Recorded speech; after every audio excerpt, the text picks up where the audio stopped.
Yay. Well, thank you, Becky, for leading us in those icebreakers. And thank you, Eric, for that wonderful devotion. Eric and I didn't plan this, but we're both going to actually talk a little bit about culture tonight in ways that I think complement each other really well. So, Eric, high five.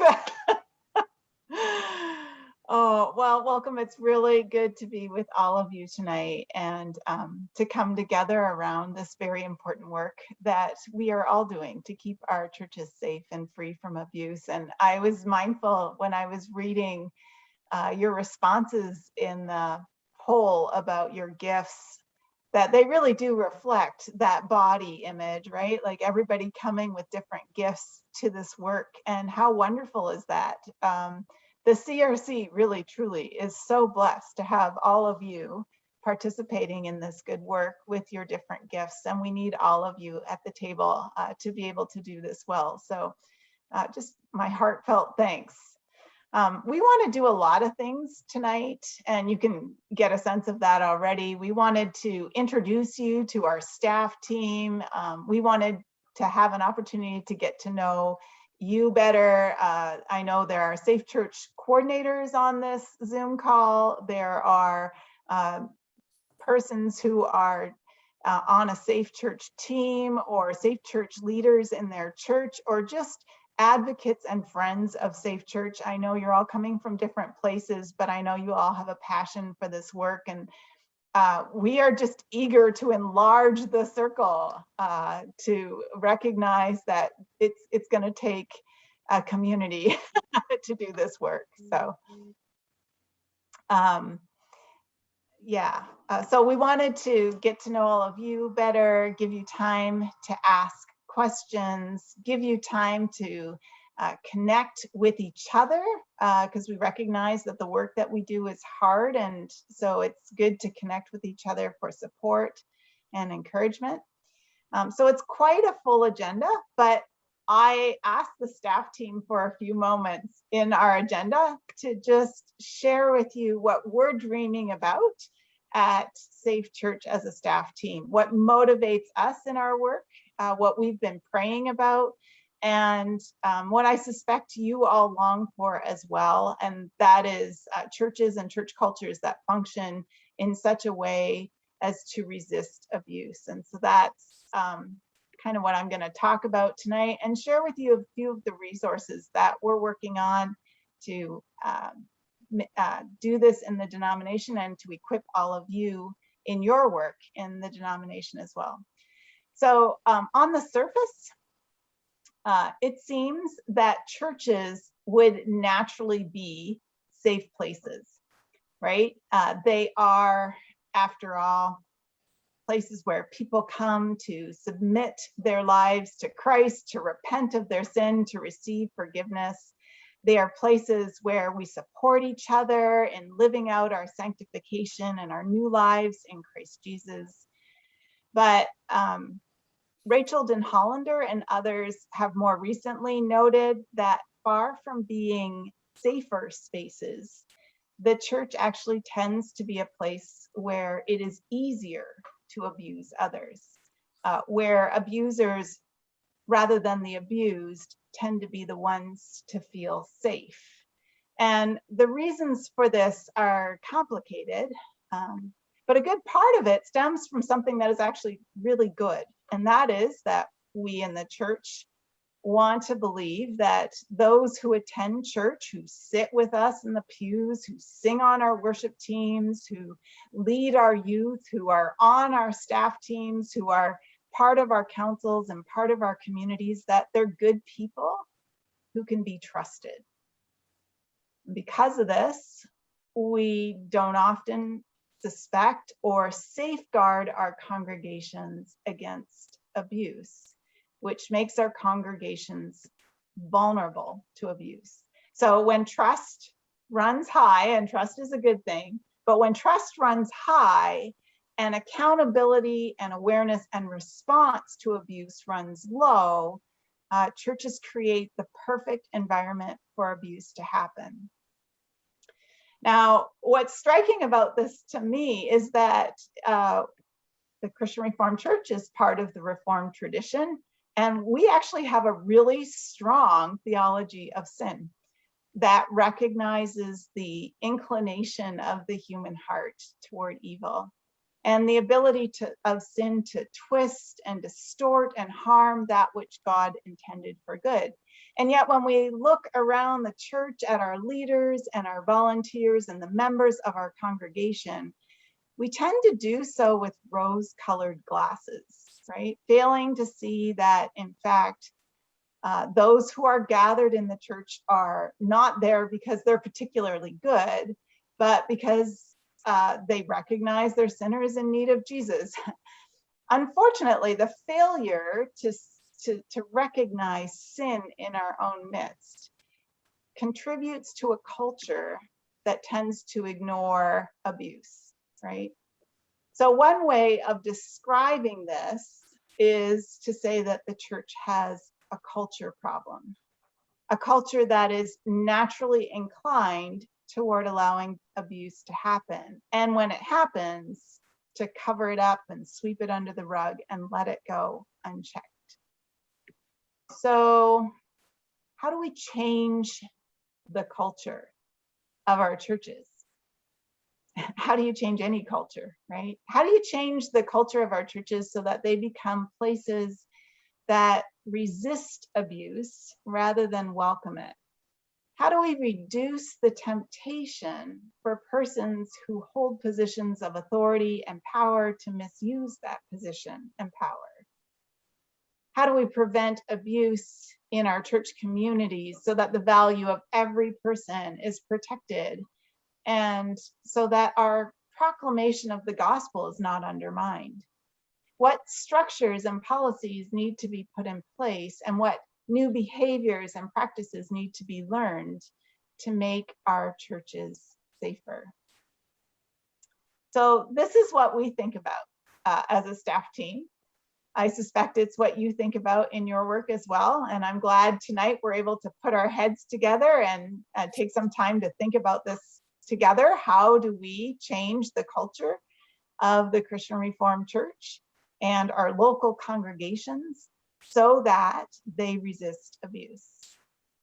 Well, I'm going to share with you some slides that feature some of the efforts, the initiatives, the tools, and the resources that we are developing or that have been developed to work towards this effort. See if I can bring up my...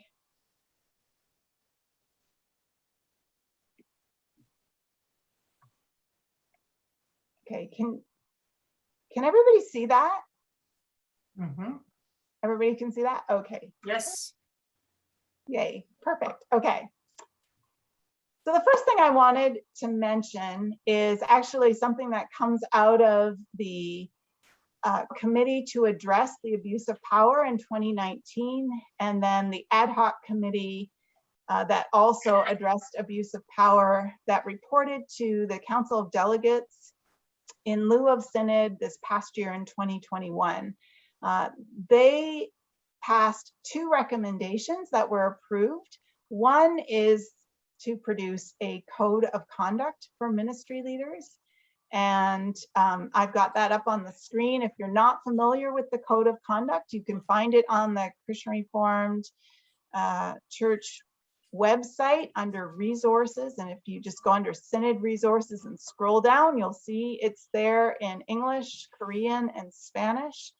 One of the things that's so interesting about the code of conduct is that it sets a standard for the behavior of those who are in ministry leadership, who are office bearers in the church, or who are on a staff team in a church. Now, you wouldn't think that you would have to spell this stuff out, but what's interesting is I was in a conversation with a church recently.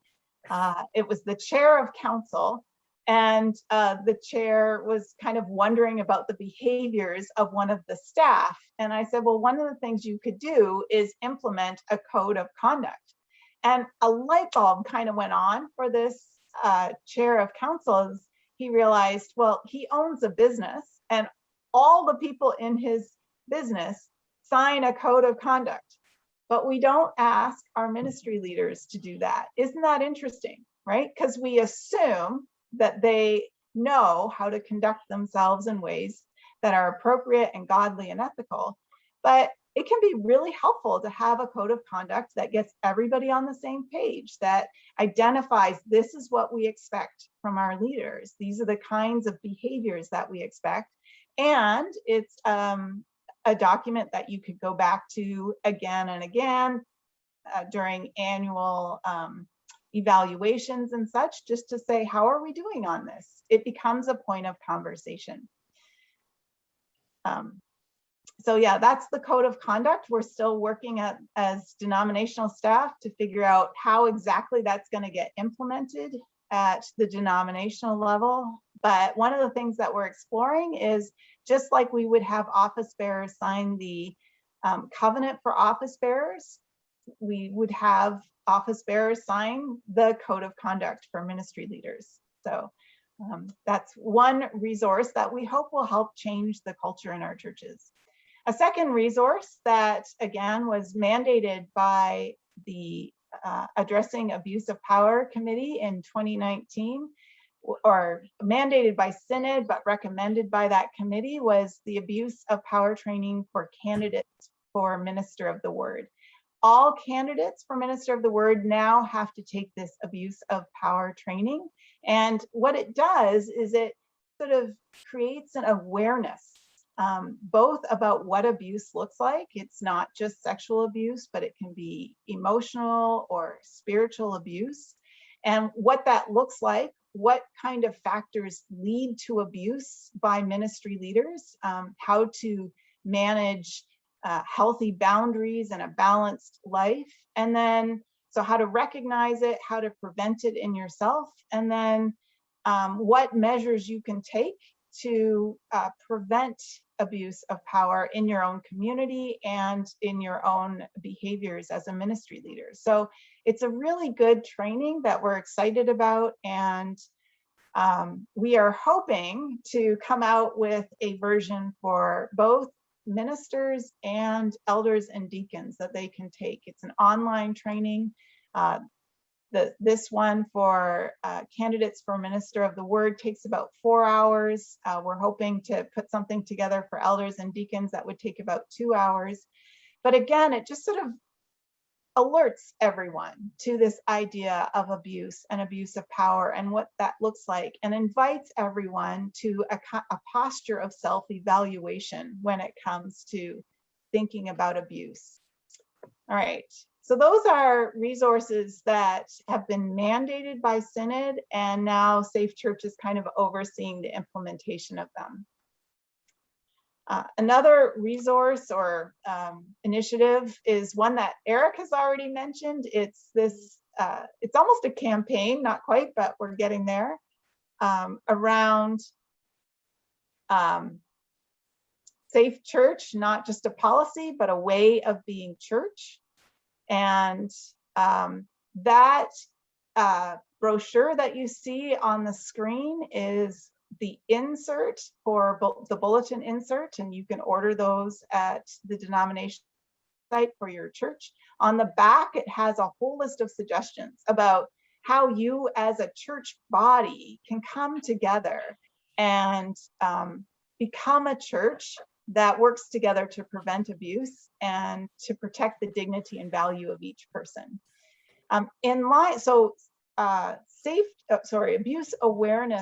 Abuse Prevention Sunday is September 26th. So we're hoping that churches will order the bulletin insert. We've also got all kinds of resources online to incorporate Abuse Prevention Sunday into the worship services, prayers and songs, and a video, and even a sermon text and a sermon starter. So you can look on our website for those resources. So that's on September 26th. And then on September 27, which is the Monday, we are starting a book study on this book, A Church Called Tove. And one of the reasons we chose this book is because it's by Scott McKnight and Laura Barringer. They were members of Willow Creek when things went bad, when things went sour there with Bill Hybels. And what they do is they don't talk so much about the behavior of Bill Hybels as much as they talk about the culture that allowed all of that to happen. And so there, again, we're looking at issues of culture in the church that allow abuse to happen. The first half of the book examines the culture that allows abuse to happen. But one of the things I love about this book is that it gives us a goal. It suggests we don't have to stay there, and gives us the goal of becoming churches that are characterized by tov, which is the Hebrew word for good. So Becky actually wrote an article for the Banner and for Christian Courier, inviting people to participate in this book study. And in one of the articles, I think you asked the question, what would it take for us to become tov churches, right? Like churches characterized by goodness. And that's like a noble and worthy goal, right? To think of becoming churches characterized by goodness, that because they're characterized by goodness, they resist abuse. So yeah, feel free to sign up for that. We're looking forward to having really good and healthy discussions about how we can implement this in practical ways in our churches. Let's see. There we go. One of the new tools that we are beginning to roll out is this tool called the Safe Church Assessment. And we're still playing with how we're going to make this happen, but right now it's in a Google form. And what we would like, or what the advantage of something like this is that it provides a set of questions that members of a church can answer to explore their own risk assessment for abuse. So does the church have in place certain policies, structures, and behaviors and practices that will prevent abuse? And so the assessment kind of goes through various aspects of abuse prevention in that way.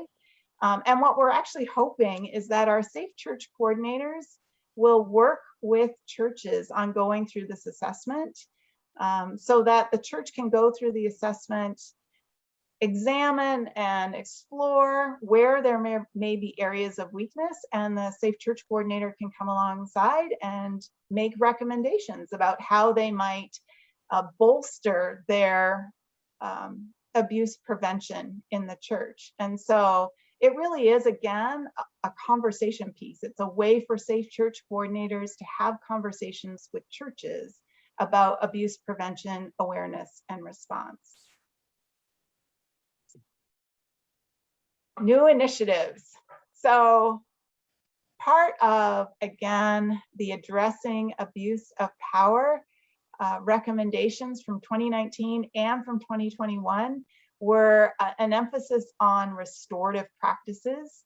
And so Eric has actually been tasked to begin an initiative to develop restorative congregations. And so he is developing networks of those who could be facilitators for restorative circles. He is working with churches to explore how they might become more restorative in the ways that they function together.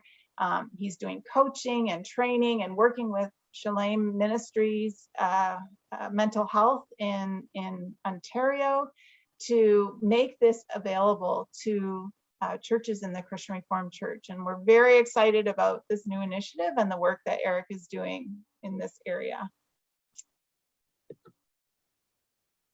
Resources. So some of you have been asking us for more resources. One of the things that we are doing and is soon to be rolled out is a gold standard for a safe church policy. It's really hard to start building a safe church policy from scratch. And I know insurance companies and other resources have samples that you can draw from. We thought it would be helpful to provide a sample template of a safe church policy that we think addresses all the areas that need to be addressed in a safe church policy. Now, we still hope that you'll take that sample and contextualize it for your own context, but it gives you a place to start.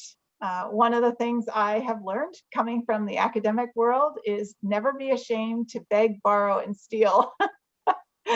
Not plagiarize. I'm not endorsing plagiarism here, but there's no shame in drawing from somebody else's work and then making it your own to offer your churches the best safe church policies that you can. Webinars. Some of you have been enjoying our webinars. We host a monthly webinar, and you can find all of them on our YouTube channel. We've recorded all of them. Our next webinar will be on October 6th, and we will be having a series of guests who will be talking about a coordinated community response in response to domestic violence. We actually have a pastor in the CRC who has worked with other persons in the community to develop a coordinated community response in response to domestic violence. And that provides a really valuable resource to the whole community. And so we're going to be having a conversation with them. You'll find lots of other webinar topics on our YouTube channel, and we have more coming. So these are great opportunities to be encouraged, inspired, and trained in abuse awareness and prevention and response.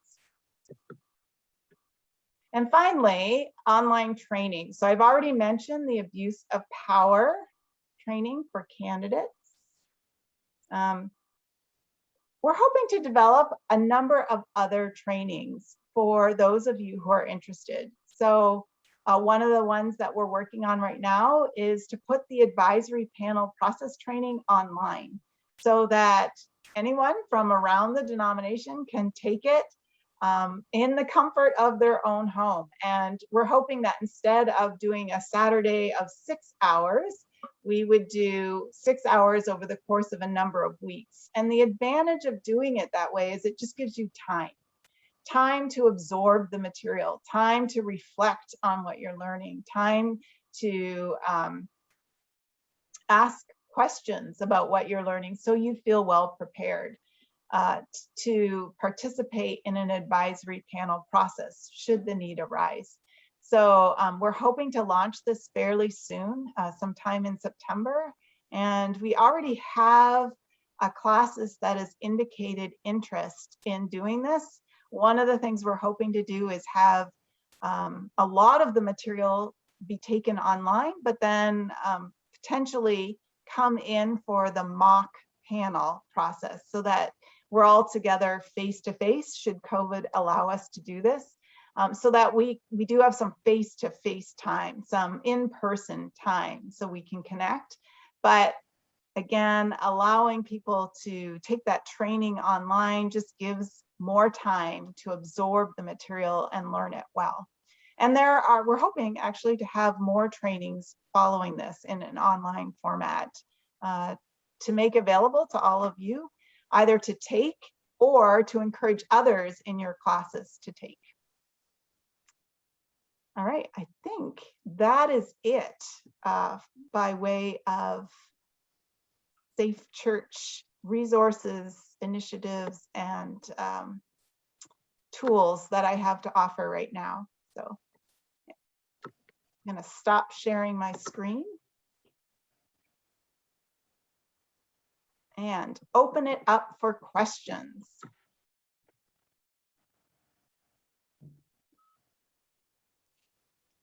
No question from me, but I'd like to compliment you all on the wonderful work and the resources that you're providing.